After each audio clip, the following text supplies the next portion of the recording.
hari ingingo yo mu itegeko rigenga amafaranga ritikoresha ivuga yuko udakoresha akamashini tuzogakoresha aca hanishwa 100% y'ihadabu y'ikiguzi cy'ikintu yadandaje. Niba wadandaje ikintu cy'ibihumbi 100 ukagidandaza utakoresha akamashini kandi ugafise baca bagucira ibihumbi 100 y'ihadabu ugacuririye. Hanyuma no ku muguzi hari ibihano bihari tugaje n'icyo cyo gitabo nyine nababwiye iryo bwirizwa. Umuguzi nawe yaguriye umuntu ntamuha fagitire yo mu kamashini bamufashe n'icyo gidana ta fagitire afise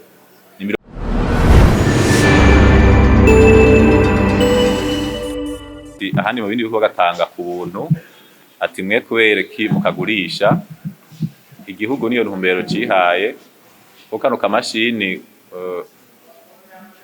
leta ni bakashizeho abakozi abo bene bakiyumviriye bariyumvira no buhinga barabushiraho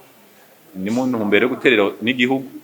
kuko urishe ujya miliyoni n'500 nubundi buryo bwo gutera mu gihugu kandi nawe ukawiterereye ko kaje kamashini saho gutoza amakori gusa kaya karafasha n'umudandaza nkuko mwavyumvise karatuma umudandaza gwiwe amenye ingene ruragenda ku mwanya kandi karatuma n'ubusuma bwahora bugirwa mu rudandaza gwiwe bugabanuka nukuvuga uri umudandaza nk'akarero nobaha uri kuradandaza kaya kamashini karakwereka igihe mu bubiko bwawe idandaza gihere karaguha ubutumwa babwira gati idandaza gihere hamuja kurangura umva kaje bakingiye wa mudandaza ubwa mbere yuko yari kubona umukiriya aje ati makino kidandazwa hanyuma agashasanga ntacafise akaba ahomvye umukiriya karamufasha rero no gusuzuma ibidanazwa vyiwe igihe afise umukozi arashobora kuza akaraba mu kamashini ivyo yadandaje agashobora n'amahera bijanye bwa busuma rero bwo kwibwa n'abakozi avuga ko atadandaje agafata amakarato agaragara agapanga mu magazine ibidanazwa vyagiye ivyo bishe bigabanuka kina cyo bufasha ku mudandaza hanini buramufasha kugabanya amatati yahora agiriranira n'ikigobere. Abadandaza bahora babeshegwa ugasanga nakavuga ko kino higurira iwawe obere kaza kuronka amakori giritiwe waradandaje kwa naka kandi ugasanga ivyo bintu murabitanako fagitire yanswe n'intoki ko arashobora kwandika kudashaka agashira ko nifu yawe izina ryawe hanyuma cyagace naguriye kwa naka twaza kutoza aya makori rero iyo fagitire ukabute fagitire se yiwanje mwakano kamashini gaca gatuma ayo matati adasubira kuhaba muca mwumva neza yuko kano kamashini kubona twafashe ko kogugwa nikaza gufasha igobere gusa karafasha n'umudandaza ukagura rero ni ugura ikoresho cy'akazi kujya ugura imashini yindi ukoresha mu kazi kawe wana shaka igiciro ntikivuna baragerageje bagakora kamakori nta makori kariko yaho kariko amakori kaba kazimvye gusuma kwazinga kuri ngaha mu Burundi akorerwa hanze navuga ati ko mwafashe ko abo gakoresha arabari hejuru $225 ku mwaka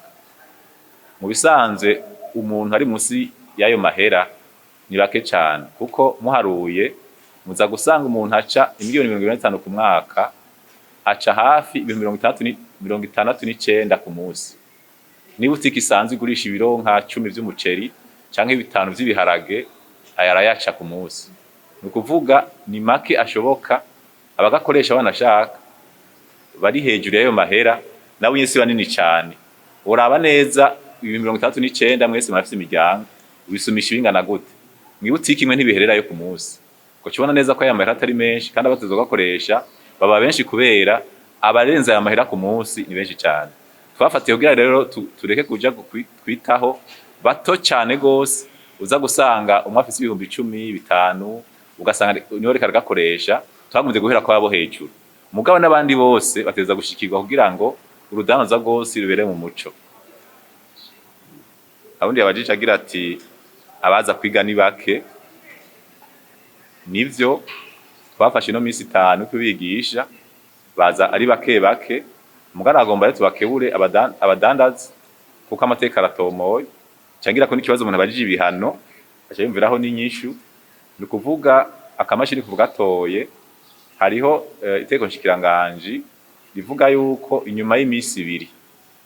kuvuga toye uteza gutangura kugakoresha benshi rero bagomba bavuga ati ntibikunda ko tugakoresha kubera tutize turumva ivyifuzo vyabo tumva birafashe reka tugire isekeza rero, isekeza ryo gutanga inyigisho arize mwabonye ngaho no munsi, twigishe aha i Bujumbura kandi tubasange aho basanzwe bakorera ku kivi canke ahabegereye kugira ngo tubigishe iyo nzitizi have ibisha bikurikira no gukurikiza itegeko. Hari ingingo yo mu itegeko rigenga amafaranga ritikoresha ivuga yuko udakoresha akamashini tuzogakoresha acahanishwa 100% y'ihadabu y'ikiguzi cy'ikintu yadandaje. Nuko wadandaje ikintu c'ibihumbi 100 ukagidandaza utakoresha akamashini kandi ugafise baca bagucira ibihumbi 100 y'ihadabu ugacuririye. Hanyuma no ku muguzi hari ibihano bihari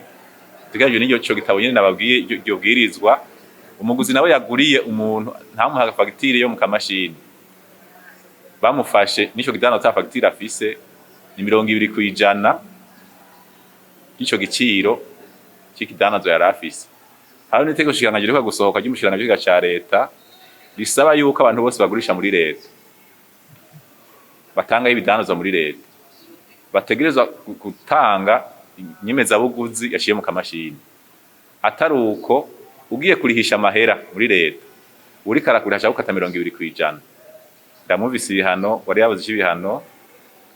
aca yumva inyishu. Aravuze ati aragenda ku rubuga agasanga nta connection zihari, aho no gutandukanya ibintu akamashini niga ata connection irimwo ubandanya fagitira ikakubuza gusohora fagitire umuntu ata connection ihari. Uzokubwira ngo nta connection ihari ngo siniko ndafagitira azoba ari ugwitwaza kuko kabana yagakora gusa kaza kuzirungi kugira banditse message muri WhatsApp mwese murazikoresha ata connection urandika message mugabo ntigenda, mugabo message urayandika nuko maze kugira fagitire urayikora mugabo ntigenda, mugabo connection je naho ica mu gatonya ikigenda biza kubuza fagitira rero ngo nta connection ihari. Kugice cy'amatara akunda gucika kuri akamashini kamaze umuriro imisi 2 wanashaka arabigira ugwitwaza turabizi neza amaye nkora akunda gucika mugara abigira ugwitwaza ugasanga telefoni yiwe iriko irakora ara telefone atangorane yayishyize ku muriro babonga akamashini ngo ntiyagashyize ku muriro aba yagafashe iminenegwe yego birashika ugasanga byakunze byamugoye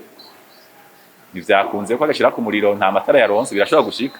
mugabo usanga telefoni ibiri kirakora akoresha mu gutelefona mugasanga akamashini kariko karaka umuriro bikoresha numwe nukuvuga akamashini yagashyize ku muriro na telefone akashira ku muriro kaba kuzuye imisi 2 ka telefone nyinshi murabizi zirenze umunsi si nyinshi akamashini koko kamara imisi 2 kari mu muriro kandi kariko karakora.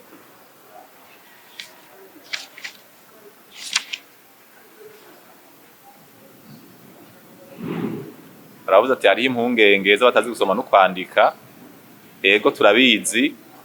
ariho turiko turategura akamashini uzotegekanya ubwo ako mu Kirundi nivyakunda cyo tukabashikiriza kugira ngo vyorohe. Muga naho biruko uravya akamashini na ya telefone mu Android bisa nk'ibikora kumwe. Dusanga muravuze ko ataze ugakoresha Android aheha azi kwikoresha neza. Acha kwa akamashini ngo ntavyo nzi.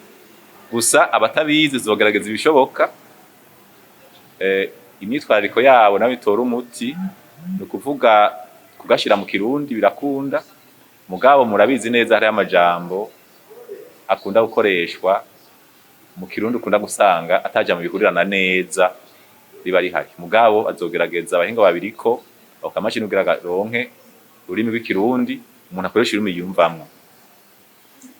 Ara ubabajije ati none kamaze gukoreshwa neza mubona amakori azodoka ku rugero rungana gute? Nta biharuro nazanye ngaho ubunyene mugabo ibiharuro birahari kuva butangiye gukoreshwa honyene amakori amaze kuduga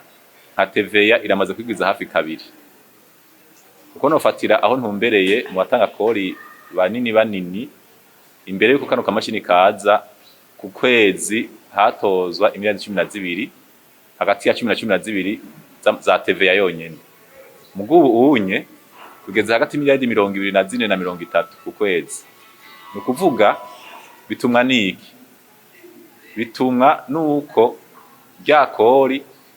kuva umuguzi aririshe cha turibona